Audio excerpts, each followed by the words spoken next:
Мен Мизамбаева Гүлфайруз Елшібекқызы, Мұнайлы ауданы нөмірі 3 жалпы білім беретін информатика пәні мұғалімімін.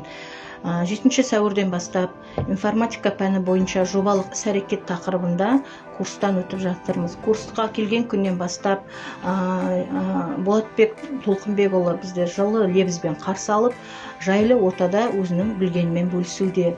Және де осы информатика пәні бойынша жобалық іс-әрекет тақырыбында біз көптеген нәрселерді, яғни Thinking Card программасы бойынша Google Colab'ды қалай есептер шығару керек, және де робототехниканың түрлі салаларын үйреніп, практика жүзінде тапсырмалар орындап жатырмыз.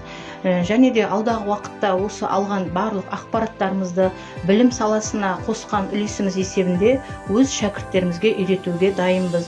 Және де осындай курсты жайлы ортада жақсы сапалы білім бергені үшін Маңғыстау филиалы директоры Эльмира Үзімханқызына және де курс жетекшіміз Болатбек Толқынбекұлына алғыс айтамыз.